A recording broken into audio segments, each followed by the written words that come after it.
La découverte du jazz, pour moi, c'est un bien grand mot. Mettons que je découvrais les sons, proximité des instruments, notamment en effet la batterie.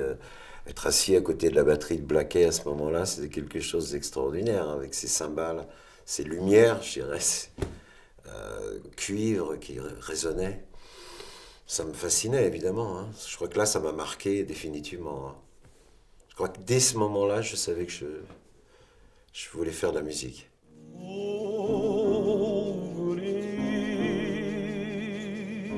John Coltrane, bon, jusqu'au bout, c'est montré, il nous a jamais amené dans une impasse. C'est pas un gars qui prenait les musiciens puis, ou une musique et puis dit maintenant je vous laisse n'importe où. Bon, sans parler trop de Miles Davis, hein, qui était un très très grand musicien, mais lui il avait l'art, comme les chats, donc d'amener des gens dans une idée musicale, puis soudainement lui se lassait ou avait envie de passer à autre chose. J'allais monter sur une gouttière, il passait dans le quartier à côté, et puis c'était tout, il les laissait là devant le mur. Que John n'a jamais fait ça. En plus, John a toujours été intègre au niveau de sa musique. Il n'a jamais craqué, jamais fait une concession. Donc c'était mon exemple. Franchement, sachant que des gens pouvaient le faire, c'est déjà très stimulant. Même moi, à mon niveau, je pensais, voilà, John peut le faire, je dois pouvoir le faire. Toute proportion gardée, bien entendu. Mais il m'a stimulé beaucoup. Et puis, au niveau de chaque disque amenait un élément différent. Il n'y avait jamais de redite. En suivant la discographie de John Coltrane chronologique, on s'aperçoit franchement qu'à chaque fois il amène une phrase ou une nouvelle idée de phrasé. Je disais même sur un disque, tiens, il va développer ça, il l'a encore jamais joué. Et ça arrivait le disque suivant. Et moi j'entendais comme une voix, hein, j'entendais plus un sax. C'était comme s'il me parlait. De toute manière, il avait quelque chose à dire, donc il me parlait. Les gens demandent toujours, même pour moi, un cobayen, pourquoi le cobayen ne comprend pas les mots? Mais est-ce qu'on comprend les notes d'un sax? Quand il a quelque chose à dire, on le ressent. Moi, j'ai toujours ressenti ce qu'il avait à dire. Il n'a pas besoin de dire des mots.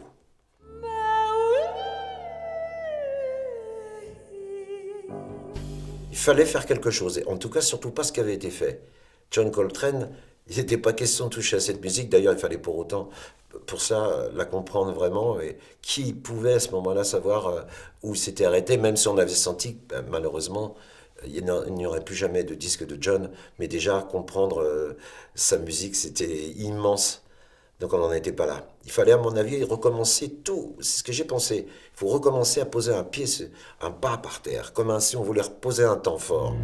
Am knema orneem ac entet. Zeul. Donc il y a une sorte de profondeur et de vibration. Parce qu'on m'a demandé, qu'est-ce que c'est ce langage? Je dis, ah, c'est un langage vibratoire. Je l'avais nommé instinctivement Zeul, comme quoi je ne m'étais pas trompé. Il y a vraiment une sorte de vibration voilà, à l'intérieur.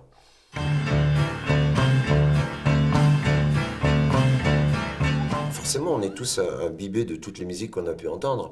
Moi, j'essaie justement de découvrir celles que j'ai l'impression de proposer que j'ai jamais entendues. Surtout créer de la surprise, même déjà pour moi. Sinon, je mets Jean-Sébastien Bach en effet, ou je mets Bartók, ou je mets Stravinsky, ou je mets voilà, Boulez, Messiaen, je dirais. Voilà. Mais j'aime bien surprendre. Soudainement, j'ai la sensation de composer quelque chose que je n'ai jamais entendu. Et là, je me dis, bon, à ce moment-là, je peux peut-être le proposer. J'ai l'impression que, je ne connais pas toutes les musiques du monde, hein, évidemment, mais j'ai l'impression que cette chose-là, ça n'existe pas. Et là, je propose.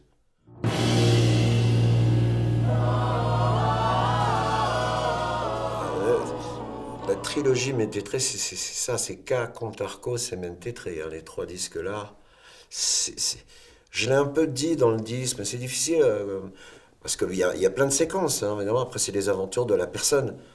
Peut-être c'est la jeunesse ou la genèse de l'histoire de Contarcos qui va devenir qui va être initié à un moment. Et après, c'est peut-être. Ça continue sa vie, parce que son maître a été assassiné. Par exemple, dans Mentetré, on apprend que son maître, Mentetré, a été assassiné par des prêtres jaloux. Voilà. Mais lui, donc, se retrouve avec tout l'enseignement, mais c'est à lui de découvrir l'ordre, de resituer les choses dans l'ordre. Parce qu'il a tout reçu. Donc, une sorte d'initiation.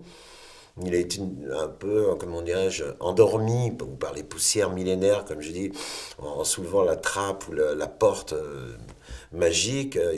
Il s'est évanoui, il a reçu une sorte d'initiation et il doit retrouver tout dans le temps. Il a tout en lui. Après, c'est la vie. Quelqu'un m'a un jour demandé, mais Contarcos, c'est pas toi, quelquefois? Mais j'ai trouvé ça pas mal parce que je n'y avais pas réfléchi sur le moment. C'est pourquoi pas.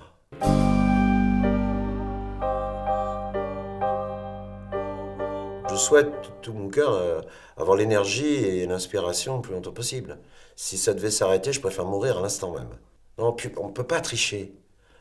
Salah me dit quelquefois, bon, je m'étais fait mal au pied en jouant. Bon, me dit, mais t'as qu'à jouer un peu moins fort la pédale. Le gros, c'est pas un problème de force, ni de jouer fort. C'est idiot de jouer fort. C'est un problème d'intensité. Et je peux pas, comment dire, tricher, je sais pas ce que ça veut dire. Je pourrais pas faire une chose pareille. C'est impossible. D'ailleurs, je souhaite de pouvoir jouer longtemps, voilà, sans avoir à me ménager. Je ne pourrais pas le faire.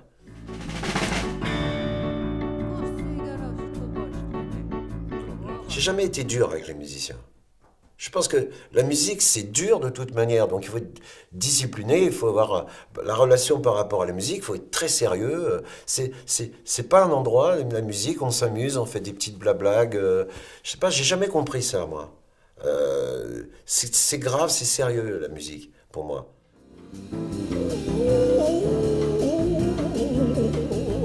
Quand je travaille, mon rêve, c'est évidemment, je vais exactement dire l'inverse de John Coltrane. Lui, son rêve, c'était d'arriver à jouer du sax comme un chanteur. Et moi, mon rêve, c'est d'arriver à chanter comme un sax. Donc, voilà, quelque part, ça se rejoint aussi, sauf que la barre est assez haute quand même.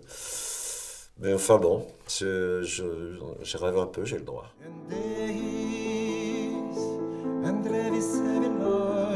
Quand j'ai commencé au Feuring, j'étais pas prêt. J'ai pas compris tout de suite la difficulté. Quand on est à la maison, on joue. Si on a la voix fatiguée, le lendemain on chante pas. Mais là, en plus de ça, on avait un répertoire très long. On s'était mis 3 heures ou 3 heures et demie de répertoire. Moi, j'étais le chanteur principal. Or, déjà après les premières répétitions, ou même l'après-midi du premier concert, j'avais plus de voix. Ma voix était usée. Il y avait quelques harmonies qui sortaient. Donc, j'ai fait l'ensemble des concerts avec très peu. Mais il y avait un côté pas sérieux, il y avait un côté j'y croyais pas, quoi. Je disais non, mais il y a le feeling, de toute manière ça va aller, bon, la voix, de toute manière je suis pas chanteur au fond. Le jour où j'ai pris conscience que j'étais pas prêt, là c'est une énorme choc, coup à l'intérieur, et je me suis dit je vais travailler. Je vais commencer à travailler la voix.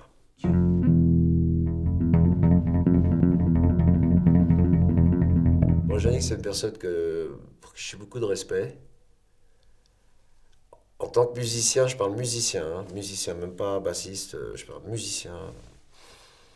Je crois, à part John Coltrane, je n'ai jamais rencontré un musicien. Il y a évidemment Elvin Jones, évidemment. Mais là, à ce niveau-là, ça fait partie voilà, quelques musiciens qu'on pourrait compter sur les doigts de la main. Ça va hors du cadre. C'est plus des musiciens, quoi. C'est autre chose, là. Un jour, il m'a dit, il ne peut pas y avoir deux capitaines à bord du même navire. À l'époque, il était dans Magma, donc il a quitté le groupe. Et moi, j'ai pensé, premier degré, je me suis dit, mais non, on est capitaine à bord du même navire. On est tous les deux pareils. Moi, je veux dire, je lui laisse les rênes quand il veut. Après, j'ai mieux compris le problème. Après, il y avait un autre truc aussi. Il m'a dit, je le dis parce qu'il y a la prescription, à 50 ans, je vais me murer. C'est drôle, hein, on avait 25 ans à l'époque. Bon, arrive à 50 ans, je dis, mais il est pas muré, il est toujours là. Non, parce que j'ai eu l'occasion de jouer avec lui. Et le son, on ne l'entendait plus, il était comme derrière un mur. Impossible de situer une note. En fait, c'est peut-être ça qu'il a voulu dire. Il a retourné dans l'autre sens. Il fallait comprendre. Et là, le son ne sort plus à l'extérieur. Il joue dans l'autre sens, comme si il avait tout travaillé à l'envers. C'est des choses que, s'il les explique, lui, voilà. Moi, je sais qu'on a beaucoup parlé de ce genre de choses. Donc, il travaille dans l'autre côté du miroir, on pourrait dire. Voilà. Mais il a fait ce qu'il avait dit.